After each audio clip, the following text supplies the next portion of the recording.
मैं सबसे पहले जो लोग टेरर विक्टिम के शिकार हुए ऐसे सभी लोगों को श्रद्धांजलि अर्पित करता हूं। अभी आपके समक्ष लगभग 50 लोगों को अपॉइंटमेंट लेटर दिए गए हैं, जिसमें जैसा डीसी श्रीनगर ने बताया,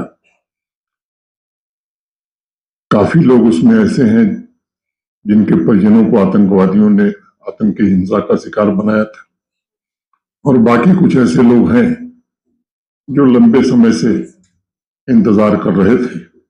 आज उनका इंतजार समाप्त हुआ है। मैं अपॉइंटमेंट लेटर पाने वाले सभी देवियों सज्जनों को हृदय से आज उनकी नियुक्ति के लिए बधाई भी देता हूं। मुझे लगता है कि आज का दिन जम्मू कश्मीर के प्रशासन के लिए कैलेंडर का कोई साधारण दिन नहीं है। टेरर विक्टिम फैमिलीज और सेवा के दौरान जो लोग दिवंगत हो गए और सरकारी कर्मचारी थे, गवर्नमेंट एम्प्लॉय थे, ये आश्रितों को रोजगार प्रदान करके उनके जीवन में उम्मीद की एक नई किरण जलाने का काम प्रशासन के सहयोग से हुआ है, और मुझे लगता है कि इसके कारण उनके जीवन को फिर से संभलने का एक अच्छा सुनहरा अवसर मिलेगा। शासन व्यवस्था के लिए तथा व्यक्तिगत रूप से मेरे लिए भी ये क्षण मानवीय पलों में से एक बड़ा महत्वपूर्ण पल है। पिछले वर्ष से अन्याय के साये को समाप्त करके इंसाफ की एक नई सुबह टेरर विक्टिम फैमिलीज के दरवाजे तक पहुंचाने में हम और हमारा प्रशासन सफल हो सका। कई दशकों से आतंकवादियों की गोली के शिकार हमारे अनेक गरीब कमजोर भाई बहन इंसाफ की उम्मीद लंबे समय से पाले हुए थे। पिछले वर्ष बारामूला से जो अभियान प्रारंभ हुआ, उसने सैकड़ों परिवारों को सहायता दी है, साहस प्रदान किया है और अनेक लोगों में एक नया आत्मविश्वास भी पैदा किया है। अब तक 400 से ज्यादा टेरर विक्टिम फैमिलीज को अपॉइंटमेंट लेटर दिए जा चुके हैं। जम्मू और कश्मीर दोनों संभागों में ऐसे परिवारों की पहचान जारी है। कभी कभी कई लोगों को लगता है कि 1 साल होने जा रहा है, लगभग 10 महीना 400 ही क्यों मिला। ऐसे भी अनेक लोग इस कोशिश में लगे हुए हैं कि किसी तरह उन्हें भी उसी श्रेणी में मान लिया जाए। मैं आभारी हूं प्रमुख सचिव गृह का, जिन्होंने बहुत ही एक ट्रांसपेरेंट सिस्टम बनाया हुआ है, जिसके कारण और हमारे जिले स्तर पर भी डीसी एसएसपी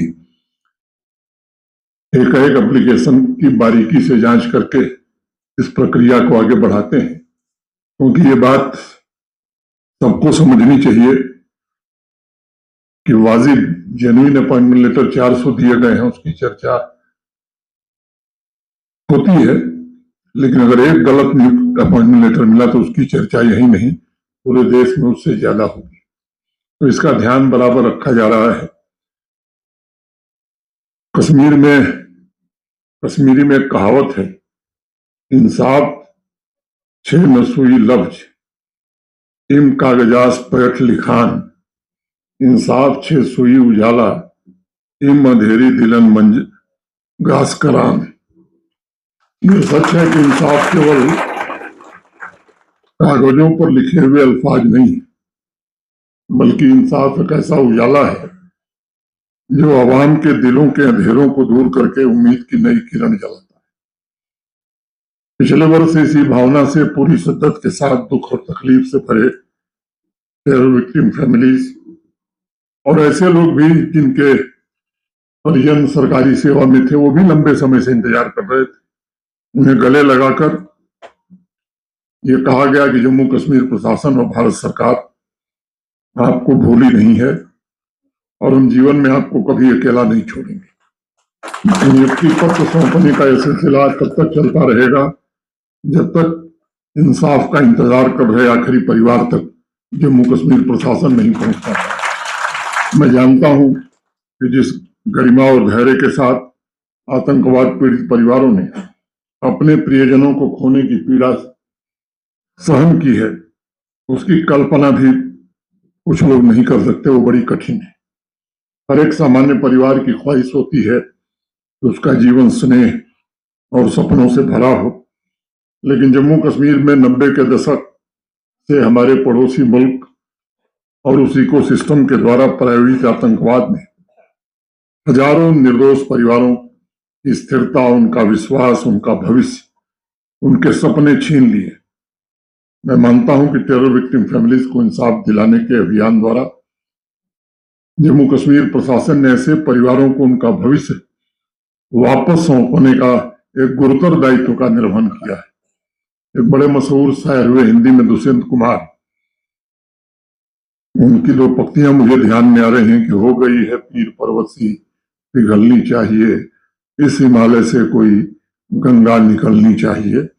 मैं मानता हूं कि जम्मू कश्मीर में इंसाफ की यह गंगा वितस्ता के दर्द को समझकर अनेक लोगों के आंसू पोंछने का काम कर रही है, और इसलिए मैं इसे केवल प्रशासनिक कर्तव्य नहीं बल्कि हम सबका सामूहिक नैतिक दायित्व भी मानता हूं। मुझे याद है गत वर्ष अमरनाथ यात्रा शुरू होने वाली थी अनंतनाग में। मैं कई टेरर विक्टिम फैमिली से मिला था और उनके आश्रितों, निकटतम संबंधियों को फिर से रिहेबिलिटेट करने का भरोसा दिया था। तब से ये केवल एक प्रशासनिक प्रक्रिया नहीं है, वह केवल कागजों पर हस्ताक्षर करने, फाइलों को आगे बढ़ाने या कुछ सरकारी पदों को भरने का विषय नहीं है। उसके पीछे इंसाफ की एक गहरी भावना है। सालों से आतंकवाद के शिकार ऐसे परिवार सिर्फ संवेदना के सहारे जीवन काट रहे थे। इस पूरी प्रक्रिया प्रोसेस के पीछे एक लक्ष्य हम सबका है, और हमने सुनिश्चित करना था कि कोई भी आतंकवाद पीड़ित परिवार उपेक्षा की दरारों में गिरकर आवाम और प्रशासन की नजरों से दूर न हो।